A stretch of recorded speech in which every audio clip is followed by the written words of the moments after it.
Welcome back, my dear students of Physics IGCSE Challenging and Critical Thinking Questions.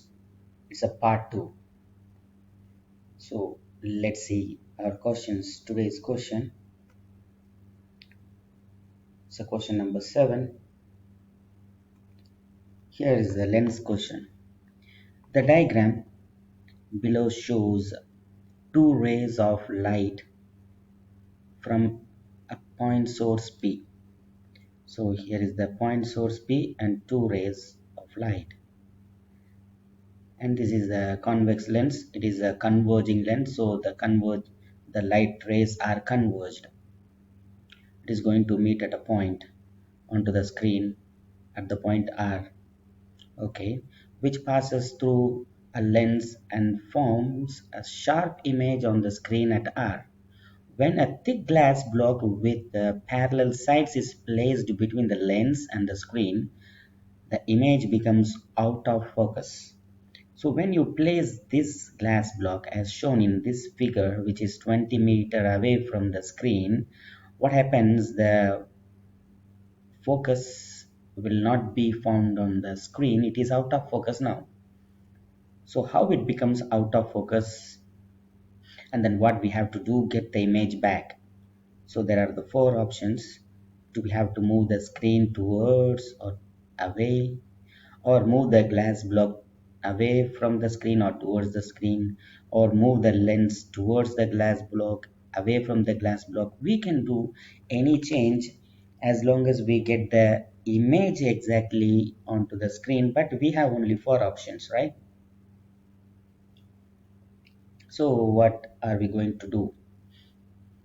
First, let's see what is going to happen if we place the glass block. Will it converge more? Means faster converge means, suppose this point would come here, right? When you place this, it may come and join here. Or there is another case, it may join here. If this is the case, what happens? You have to move the screen towards the glass block. If here this is the case, if suppose the image is converged or the light rays are converging at this point, you have to move the screen to the left. Okay. So first we can see what is happening here. And this glass block, I can draw a diagram here, you see. Now these two light rays, imagine these two light rays are converging, are to be converged. Now we place the glass block. So what happens? There are 2 points of incidence. So on the point of incidence, try to draw the normal. Try to draw the normal. Now it is the air medium, here is the glass medium. So it is going to bend towards the normal line. Here also towards the normal line. Okay. So how it is going to, again it is going to bend. So another normal. Draw the another normal here. Draw the another normal. So this will bend away from the normal. Here this also will bend away from the normal. So it is going to meet somewhere away from the screen. So it is not closer, it is going away from the screen. So you have to move the screen away from the block. So what you can do, you can try to draw the diagram exactly what happens if you place the glass block. There will be double refraction here. From this point, from the air medium to glass, there is one refraction, and glass to air another refraction. Here towards the normal, here away from the normal, because here denser medium to less denser medium, away from the normal. So you will know this point will be converging just behind the screen. So you have to move the screen to the away from the glass block. That's the answer. Okay, so let's explore the second question, that is question number 8. Here we have something interesting question. It is The question is from sound, the topic sound wave. A man stands between two vertical walls and fires a pistol. He is 500 meter away from one side of the wall and 300 meter away from the other. So we can draw a diagram so it will be easier. So here are the walls, and man, he is standing in this position because from the one wall he is away from 500 meter, and from the another wall he is away from 300 meters, and he fires a pistol. And here the sound wave is formed, and it is moving to the right and to the left simultaneously at the same time. It moves to the right and to the left. Okay, given that the speed of sound in air is 330 meter per second, 330, that means 1 second it travels 330 meters. The sound travels 330 meters. Okay, how many echoes can the man hear for the first 4 seconds if all the echoes are distinctive? So we have to find in the first 4 seconds how many echoes he can hear. This man can hear either from the left or the right, no matter. So how many echoes he is going to hear? So for this question we are not using the formula, just we are using uh, some common sense, or we are using logic. So this logic is easier for us to get the answer. So here the answers are, the options are, we can hear one echo or two echoes, three or four within these 4 seconds. Okay, first we can see to the right side. First we can observe what is happening to the sound wave to the right side, because when he fires a pistol, the sound wave will travel both sides like that. It will go to the left and reflect and come back, and same it goes here to the right and reflects and come back. Okay, so first see to the right side. First we can observe to the right side as he fires at the 0 second. Okay, the sound is going to travel from this man to the right 300 meter, and another 300 meter, then 500, then 500. So total 1000. This 300, 300, 600, 500, 500, 1000. So 1600 meter it travels. Okay, first we should know what is the distance for the sound which can travel for 4 seconds. So 4 seconds, the distance d, or d is equal to speed into time. The speed of sound is here 330 and the time is 4. 1320 meters can travel for 4 seconds. So this sound to the right side sound will travel to the 300 and 300, and he can hear the first echo. Now this sound is traveling to another 500 and another 500, 1600 meter, which is more than 1320. So in this 4 second he can hear only one sound for the right side sound traveling wave. Now we can explore for the left side the sound sound wave motion.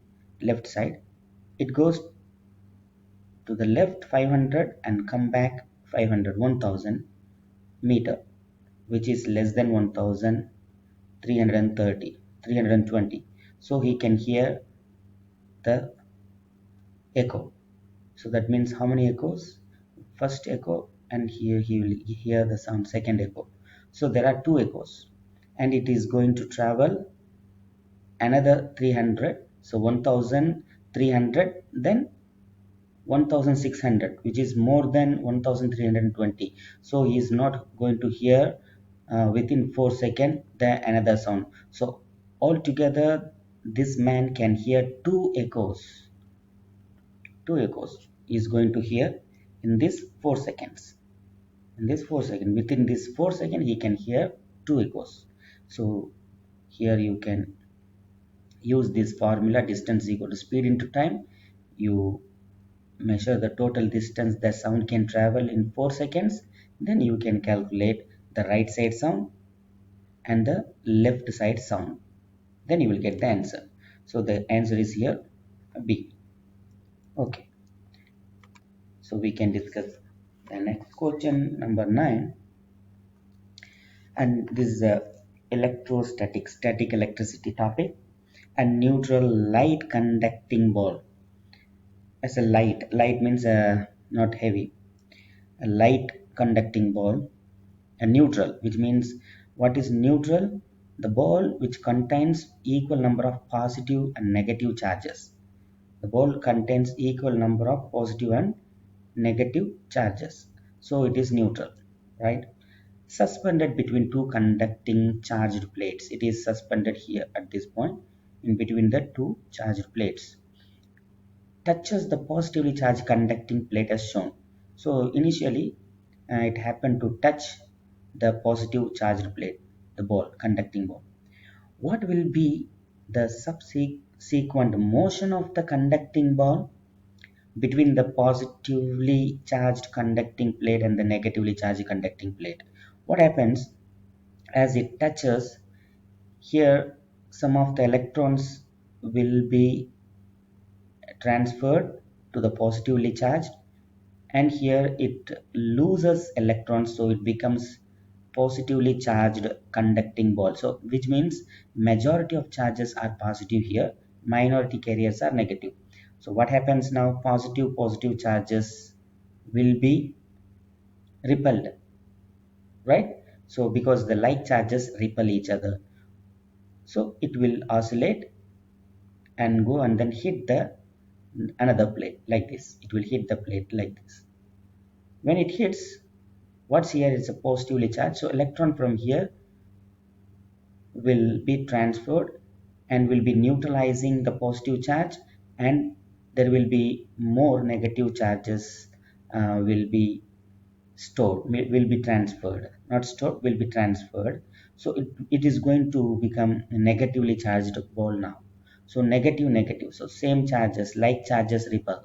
So again it goes, it oscillates and touches this plate. The same story will be repeated until this all the positive and negative charges are neutralized. So it will oscillate. The light conducting ball will oscillate to and fro between the two conducting plates. Is the answer. Okay. Next question. Electricity. Is electricity question. A composite wire is made by connecting in series four uniform wires made up of the same material but having different diameters as shown below. So same material, here there are 1, 2, 3, 4 metal wires with different cross sectional area from bigger to small in order it is arranged. This is composite, means composite wire means different sized wires, composite. The resistance R of this composite wire is measured between X and other points on the wire at distance d from X. So we are going to measure the resistance at this point from here to this point.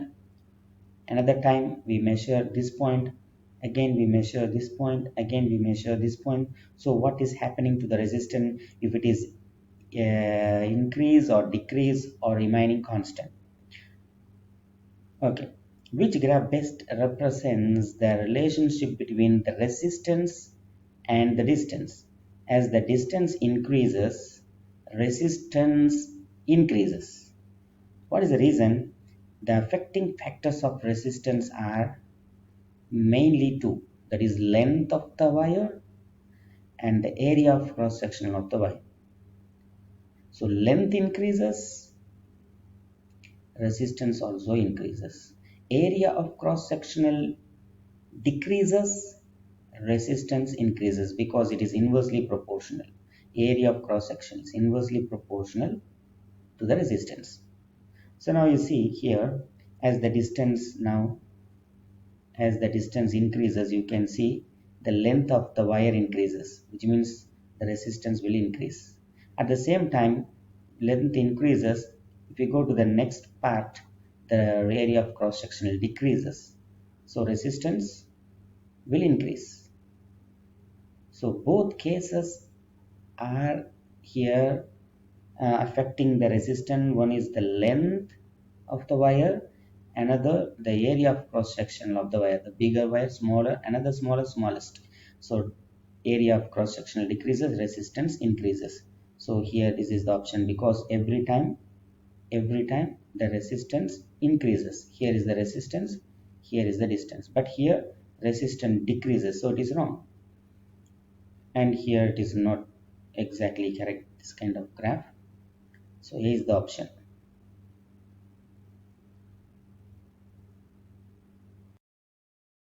On this graph, C and D, I told it will not be the right answer, because you can see in this constant distance, the resistance of the wire, this graph shows constant. It may not be constant. You see here, for some time, as the distance increases, resistance a constant. It will not be the same, because as the distance increases, length of the wire increases, isn't it? Even though in the same cross sectional area, if you touch here, this much of length will give you the resistance 1 ohm. Example, if you connect this wire, the next step, so the length increases, the length is doubled, so the resistance also will be doubled. So resistance is not constant, as this graph mentioned. It will not be the same. So these two graphs are wrong. So we can discuss the next question. Question number 11. The diagram shows, it is also electricity question. The diagram shows identical lamp X and Y connected in series with a battery. These two bulbs are in series with this battery. The lamps light with normal brightness. It is the normal brightness. It is the normal brightness. The reason, if it is 10 volt and these two lamps are identical, this word is mentioned here. These two bulbs are identical, so the total voltage will be divided equally. So here both lamp will be received or divided equally. The voltages are divided equally, 5 volt, 5 volt, so the brightness are equal. That's what they mention, normal brightness. They have the normal brightness. Okay. A third lamp Z is connected in parallel with lamp X. Now this lamp is connected here like this. It is connected. So what happens? These two bulbs are now in parallel connection. This will be in series. This is like this, you see. Now these two bulbs are joined again like this. Like this. These two bulbs are combined resistance here. So for example, we can take for easy calculation, here is 10 ohm bulb, this also 10 ohm, here also 10 ohm, because it is identical. Okay. So when you connect these two resistors, equal resistors, what happens? The total resistance are reduced now. Before it was 10 ohm, now it will be 5 ohms, because two bulbs are in parallel. The formula will be R1 R2 over R1 plus R2. So now we give some value, that is equal values. So 10 plus 10, 100 over 20, which is 5 ohms. So if the two resistors are equal, the calculations are easy. The calculation is easy. If two resistors are equal, you just divide it by 2. So 5 ohms. Another example, now here is a resistor 100 ohm and here is the resistor 100 ohm. If it is connected in parallel, the total voltage, the net resistance will be 50 ohms. Okay, now here is 30 ohms, here is 30 ohms, and here is 30 ohms.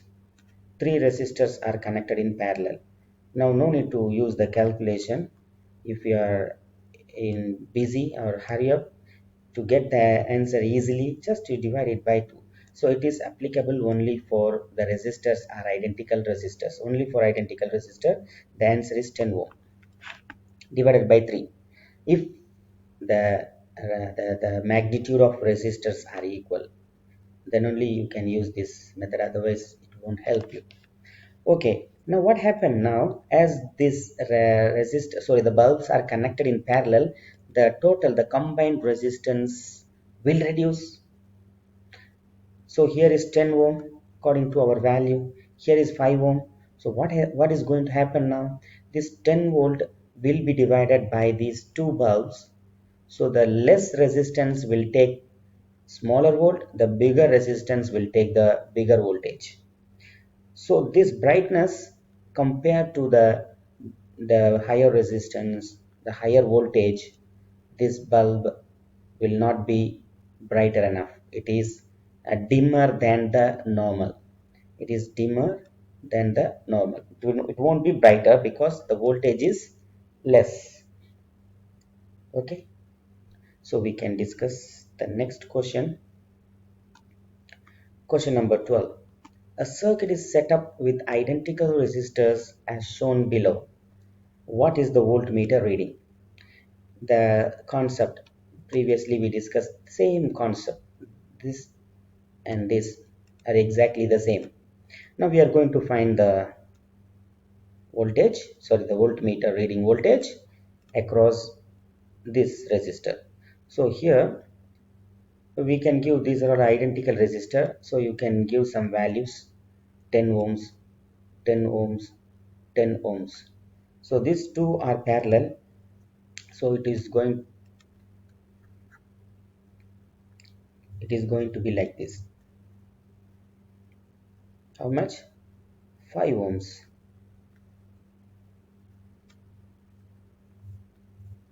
Because we reduced it, we reduced two resistors are reduced into one combined resistance. We found the combined resistance using the formula. What is the formula? R1 R2 over R1 plus R2. Or I told, if it is identical resistors, there are two resistors, you can divide the value of one resistor by 2, 5 ohms. So I wrote here. Now this voltmeter is connected here. Here is the voltmeter. Now I am finding the voltage of 5 ohm resistor, and this concept also we knew it.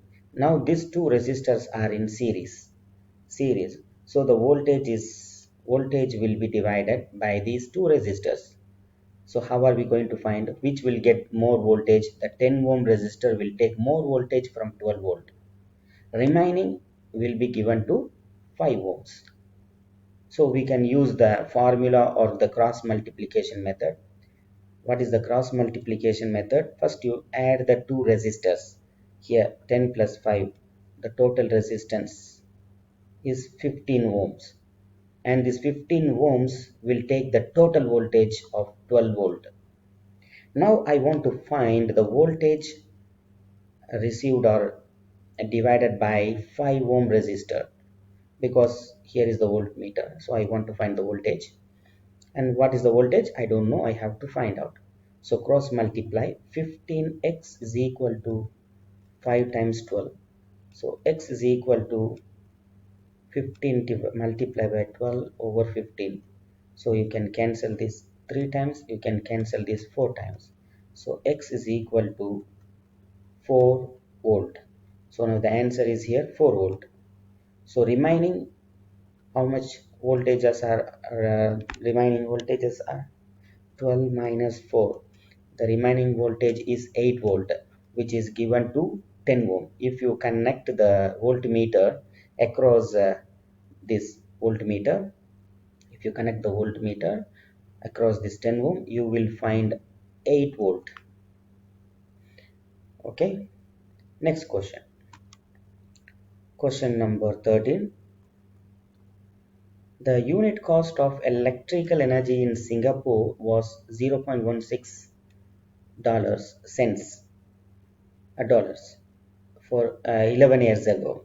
What was the cost of using 2000 watts kettle for a total of 2 hours in 2002?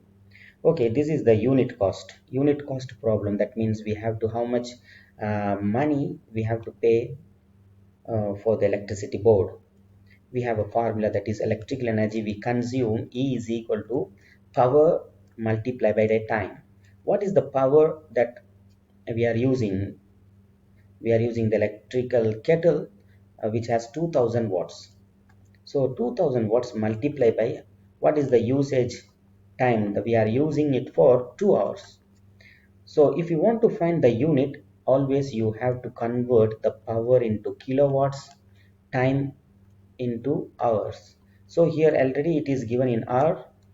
So this is not given in kilowatts. So I convert it into kilowatts. So 2 kilowatts if you divide it. 2 multiplied by 2. So total unit is here 2 kilowatt hour. So 4 unit. 1 kilowatt hour is equal to 1 unit. So 4 kilowatt hour is equal to 4 unit. So what is the cost of 1 unit? 0.16. So total usage 4 units. So multiply 4 multiply by 0.16, 0.64, that is 64 cents or 0.64 dollars. Here the 14th question. What is the most suitable fuse rating for fuse R in the circuit below? What is a fuse rating? Fuse rating means every device, electrical device is it is given. Electrical devices are having the fuse. It is the safety for the precaution. We are using this fuse for the safety for our electrical device. So what is the formula for the fuse rate? P is equal to VI. I is equal to P over V. Okay. Now for example, now we have a electrical kettle which has the power rate 2000 watts and the voltage we have 250. Let's have 250 volt.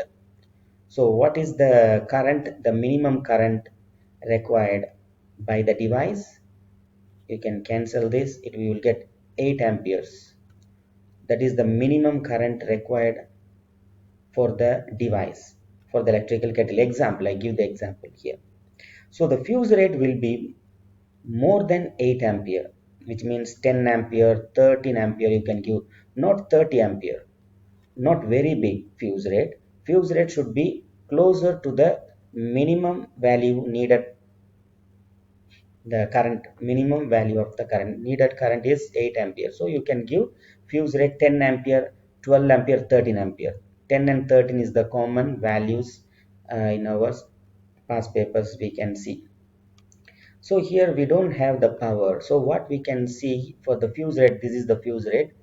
So another formula we can use, that is V is equal to I, Ohm's law. I is equal to V over R. What is V? V is here 12. What is R?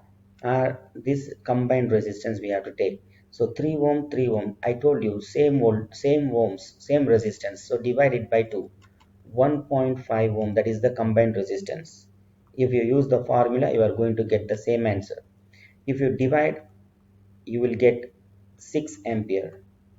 So you cannot use less value, lesser than the calculated value. These two options are wrong, because if you connect 5 ampere, this device needs 6 ampere, minimum current is 6 ampere. So whenever the current, the bulb takes 6 ampere, the fuse will be burnt. So you have to replace the fuse, and even it will not work. The bulb will not work if you connect the fuse which is lesser than the calculated value. So these two options are wrong. And here the other two values are here. So which value are we going to take? Okay, which value are we going to take? Here there is a mistake, sorry. If you divide 12 over 1.5, the answer is 8 ampere. 8 ampere, right? So these two options are still wrong because lesser than 8 ampere, and we cannot take 8 ampere too. Fuse rate will be always bigger than the calculated value, so D is the right option.